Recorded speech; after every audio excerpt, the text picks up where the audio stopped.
আসসালামু আলাইকুম, ওয়েলকাম করছি রিয়াসাদ আসিম। ভিন্ন ধর্ম মতাদর্শে যারা শুনছেন সবার প্রতি আন্তরিক কৃতজ্ঞতা। সিলেট ইন্টারন্যাশনাল ক্রিকেট স্টেডিয়াম থেকে গতকাল ঠিক এই সময় বাংলাদেশের যে চ্যাম্পিয়ন্স ট্রফি স্কোয়াড, সেখানটায় 15 সদস্যের স্কোয়াডে কারা কারা থাকবেন এক্স্যাক্টলি সেই 15 জনের নাম আমি আপনাদের কাছে ডিসক্লোজ করেছিলাম। এরপরে অনেক ধরনের আলোচনা সমালোচনা হয়েছে, কেউ কেউ ফেসবুকে স্ট্যাটাস দিয়েছে রিয়াসাদ কোথা থেকে এত তথ্য পেয়ে যায়। সাংবাদিকের কাজই হচ্ছে তথ্য বের করা, সমর্থকদের কাজ হচ্ছে তাকে গালি দেয়া, এবং প্রচুর গালি খেয়েছি। এন্ড অফ দ্য ডে যারা গালি এবং হাহা রিয়েক্ট দিয়েছিলেন তাদের জন্য একটা ট্রিবিউট। আমার দেয়া দল বা আমি যেই দলটা প্রেডিক্ট করেছিলাম বা যেই দলটা নিয়ে আসলে কথা বলেছিলাম 24 hours before the announcement of the national team for the champions trophy, সেটা 100% 100% মিলে গেছে।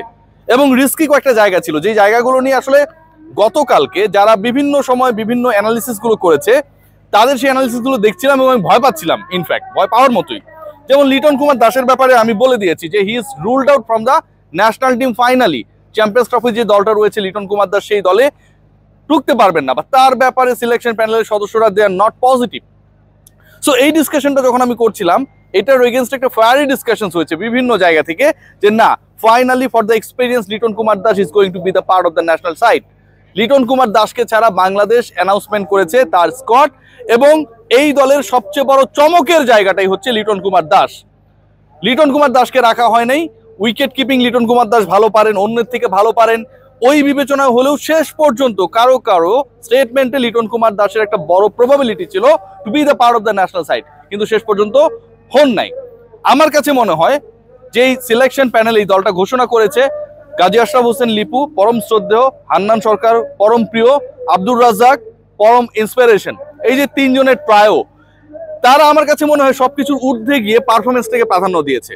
যদি এক্সপেরিয়েন্সের কথাই বলা হয় যে এক্সপেরিয়েন্সের উপর ডিপেন্ড করে বাংলাদেশকে দল সিলেক্ট করা দরকার ছিল এবং লিটনকে রাখা উচিত ছিল, তাহলে তো সাকিব আল হাসানকে সবার আগে রাখা উচিত ছিল।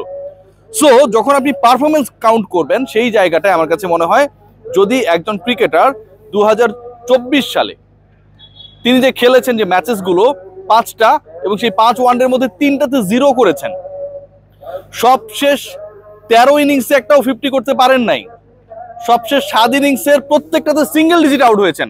আপনি বলেন এরকম একটা স্টেট যদি মুশফিকুর রহিমের থাকতো, তামিম ইকবালের থাকতো, মাহমুদুল্লাহ রিয়াদের থাকতো, তাওহিদ হৃদয়ের থাকতো, তাদেরকে কি আপনারা পিক করতেন? সো নিশ্চয়ই এখানে কোনো স্পেশাল কেস করার সুযোগ নেই। You have to pick the youngsters, এবং তাদের উপরে আপনাকে আস্থা রাখতে হবে। দলের সবচেয়ে গুরুত্বপূর্ণ জায়গা যেটা আমার কাছে মনে হয় যে পেস ডিপার্টমেন্টের চয়েস কারা হবেন সেটা মিলাতে গিয়ে সিলেকশন প্যানেলকে মোটামুটি একটা বড় ধরনের চ্যালেঞ্জে পড়তে হয়েছে, কারণ অনেক পারফর্মার রয়েছেন, অনেক অপশনস রয়েছেন, and finally they have chosen 4 options. আমি বলেছিলাম গতকালকেই যে 4 জন পেসারকে নিয়ে বাংলাদেশ যাবে, এবং সেখানটায় হাসান মাহমুদ এবং মুস্তাফিজের মধ্যে একটা লড়াই হবে। শরীফুল কোনো ধরনের ডিসকাশনের মধ্যে নেই, তার পারফরমেন্স নেই, কোনো দিক থেকে শরীফুল আসলে কম্পিট করার অবস্থায় নেই। সো ওই জায়গা থেকে আমরা দেখেছি যে হাসান মাহমুদ মুস্তাফিজের কাছে হেরে গেছেন to be the part of the national side. Taskin Ahmed রয়েছেন আমাদের লিডার, আমাদের সাথে রয়েছেন সেই দলে Nahid Rana the speed star, রয়েছেন Tanzim Hasan Sakib crazy cricketer, he can change any momentum at any time, I do strongly believe on that, এবং রয়েছেন মুস্তাফিজুর রহমান, তার দিনে তিনি সেরা, অন্য সবাই দর্শক। সো আমার কাছে মনে হয় দারুণ কম্প্যাক্ট একটা পেস অ্যাটাক হয়েছে।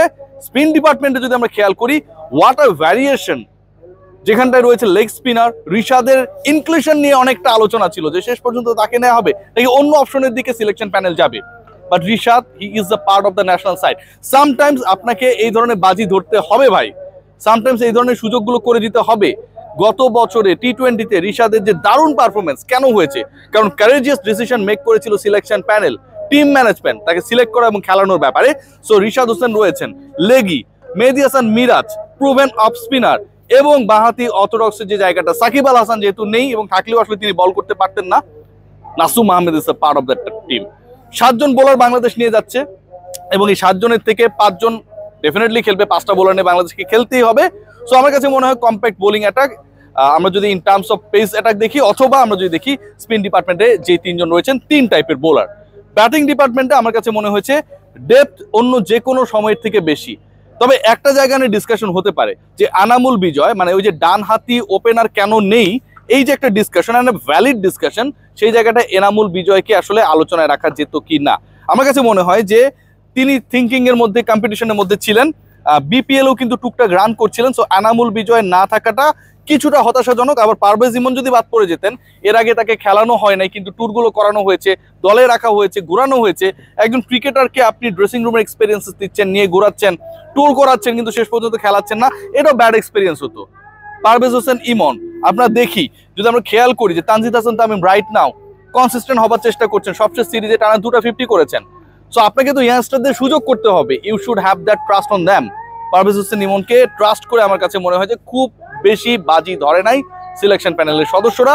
মেহেদী হাসান মিরাজ ডেফিনেটলি 4-এ ব্যাট করবেন। অনেকেই প্রশ্ন করছেন নাজমুল হোসেন শান্তকে বাদ দেওয়া যায় কিনা। নাজমুল হোসেন শান্ত দয়া করে ওয়ানডে স্টেটটা সবাই দেখে আসবেন, অনেক পারফরমেন্স খারাপ হতে পারে সেটা টি-20-তে। অ্যান্ড আমার কাছে মনে হয় বাংলাদেশের ওয়ানডের এই মুহূর্তে ফাইনেস্ট যে কজন ব্যাটার রয়েছেন, কনসিস্টেন্ট যে কজন ব্যাটার রয়েছেন, যাদের ফর্মের উপরে আস্থা রাখা যায়, Najmul Shanto one of them. So Najmul Hossain শান্তকে বাদ দেওয়ার অমূলক চিন্তা, নাজমুল হোসেন শান্ত টিকে না চলে না, অন্য একটা ফরম্যাটের পারফরমেন্স দিয়ে সেটাকে কনভার্ট করে ওয়ানডেতে আলোচনা করাটা আমার কাছে মনে হয় অযৌক্তিক। তাওহিদ হৃদয় রয়েছেন আমার প্রিয় ক্রিকেটার। ওয়ান্স এগেইন 50 ওভার্স ক্রিকেটে তাওহিদ হৃদয়ের সামনে একটা দারুণ অপরচুনিটি। 2023-এ আমরা দেখেছিলাম যে তাকে যেভাবে বিভিন্ন জায়গায় ব্যাটিং করিয়ে চন্ডিকা হাতুর হোসেন এবং টিম ম্যানেজমেন্ট অস্থির অবস্থায় নিয়ে গিয়েছিল, সেখান থেকে অন্তত তাওহিদ হৃদয় বের হতে পারবেন। নাম্বার 5-এ আমি তাকেই দেখি। নাম্বার 6-এ মুশফিকুর রহিম নাকি অন্য কেউ, ডেফিনেটলি মুশফিকের উপর শুরু থেকেই ওই আস্থাটা রাখার চেষ্টা করবে টিম ম্যানেজমেন্টের সদস্যরা। নাম্বার 7, 8 মানে যদি এতজন ব্যাটার খেলানো হয়, মাহমুদুল্লাহ রিয়াদ এন্ড জাকির আলী অনিক, পারভেজ হোসেন ইমন তো আমাদের এক্সট্রা ওপেনার হিসেবে থাকছেনই। অ্যান্ড বাকি যারা রয়েছেন আমি বলেছি যে আমাদের মিরাজ বাদ দিয়ে আরো 2জন স্পিনার রয়েছেন, 4জন পেসার রয়েছেন। And it's going to be a exciting team. বাংলাদেশের জন্য সবচেয়ে ইম্পর্টেন্ট পার্ট সেটা হচ্ছে মাঠের ক্রিকেটে বাংলাদেশকে ভালো খেলতে হবে।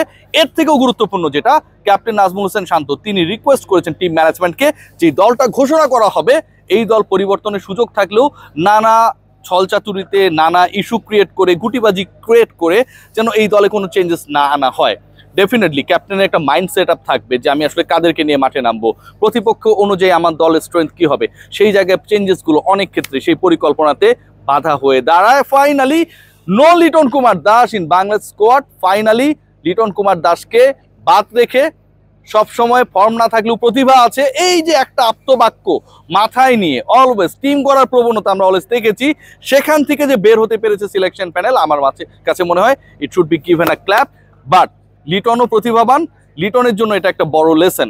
আলটিমেটলি সবকিছুর উত্তর দেবে পারফরমেন্স। তামিম ইকবালকে নিয়ে এত আলোচনা তার 1.5 বছর আগে শেষ ওয়ানডে খেলার পরেও, কারণ তার পারফরমেন্স বিপিএল এ অসাধারণ করেছিলেন, পরের বিপিএলও খারাপ করছেন না, মাঝখানে এনসিএল টি-20-তে ভালো করেছেন।